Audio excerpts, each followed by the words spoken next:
প্রধানমন্ত্রীর আলোচনার আহ্বানের পরও সরকার পদত্যাগের এক দফা দাবিতে দেশব্যাপী অসহযোগ কর্মসূচি ঘোষণা করে বৈষম্য বিরোধী ছাত্র আন্দোলন। সকাল থেকে রাজধানীর পরিস্থিতি আগের মতোই স্বাভাবিক, জনজীবনে তেমন প্রভাব পড়েনি। গতকাল কেন্দ্রীয় শহীদ মিনার থেকে প্রধানমন্ত্রী শেখ হাসিনা পদত্যাগ না করা পর্যন্ত এই কর্মসূচি চালিয়ে যাওয়ার ঘোষণা দেওয়া হয়। বলা হয়, এ সময় সব ধরনের সরকারি বেসরকারি প্রতিষ্ঠান, অফিস, আদালত ও কলকারখানা বন্ধ থাকবে। গ্যাস, বিদ্যুৎ, পানি সহ অন্যান্য সব সেবার বিল পরিশোধ না করতে সর্বসাধারণের প্রতি আহ্বান জানান আন্দোলনকারীরা।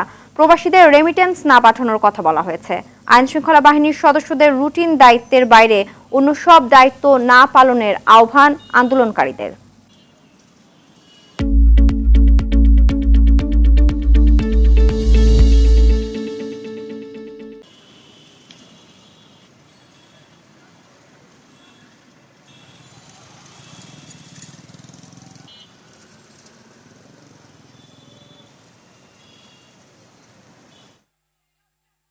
দর্শক, এই মুহূর্তে রাজধানীর শাহবাগ এলাকায় আছেন সহকর্মী সাকিবুর রহমান, সরাসরি যুক্ত হচ্ছেন তিনি। সাকিব, অসহযোগ আন্দোলনের রাজধানীর চিত্র কেমন দেখছেন? প্রশাসন, আইন শৃঙ্খলা বাহিনী ও জনগণ কতটা সাড়া দিয়েছে জানাবেন।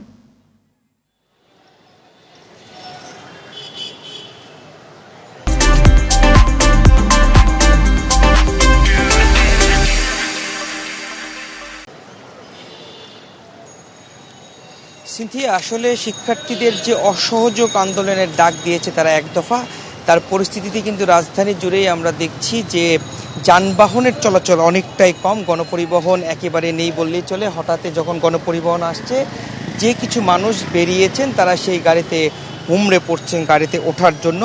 রাজধানীর যে পরিস্থিতিটা দেখতেই পাচ্ছেন, রাস্তাঘাট অনেকটাই ফাঁকা আমরা দেখতে পাচ্ছি।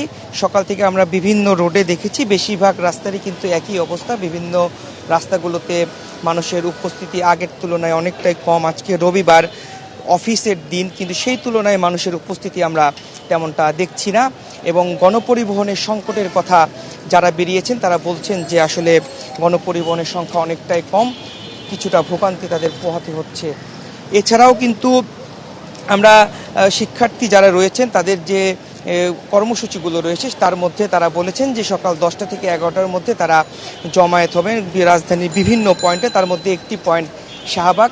তারা 11টার পরে এই জায়গাটিতে অবস্থান নেবেন এমনটি আমরা জানতে পেরেছি। তাদের যে দাবি দাওয়াগুলো রয়েছে, তাদের যে কর্মসূচি তারা দিয়েছেন সেই অংশ হিসাবে। এছাড়াও আমরা সাধারণ মানুষের সঙ্গে কথা বলেছি। সাধারণ মানুষ যেটি বারবার বলছেন, সব কিছুর ঊর্ধ্বে তারা শান্তিপূর্ণ একটি পরিবেশ চান, সুষ্ঠুভাবে বেঁচে থাকতে চান, কোনো ধরনের সংঘাত সহিংসতা আর তারা চান না। এই বিষয়গুলোই তারা কিন্তু মূলত বলেছে। শিক্ষার্থীরা যে অসহযোগ আন্দোলন দিয়েছে সেখানে কিন্তু তারা বেশ কিছু দাবি দাওয়া তুলেছেন। সাধারণ মানুষ যারা রয়েছেন, অফিসগামী যারা রয়েছেন, তাদেরকে অফিসে যেতে বারণ করা হয়েছে।